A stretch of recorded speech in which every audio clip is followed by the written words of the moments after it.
In this video, I'll show you how to change your Zoom background. First, open the Zoom app on your computer. Click on your name and then go to Settings. You want to do this before your meeting starts so your background is ready to go when you join. Once you're in Settings, click on Background and Effects. Here, you'll see a few default options already available.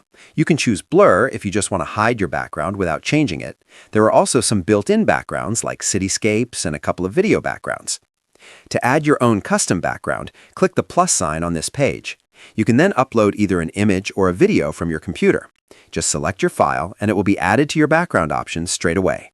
From here, you can switch between different backgrounds whenever you want. If you have a green screen, you can also check the option that says I have a green screen. This gives you a much cleaner and more professional-looking background with no blurring or cutoff around your edges. If you want to change your background while you are already in a meeting, click the small arrow next to the Start Video button at the bottom of the screen. This will bring up your virtual background options and you can switch it right there without leaving the meeting. If you need background images, a website called Envato Elements has a huge library of professional backgrounds. You can filter by no people and blurry backgrounds to find ones that look really clean on camera. That is how you do it.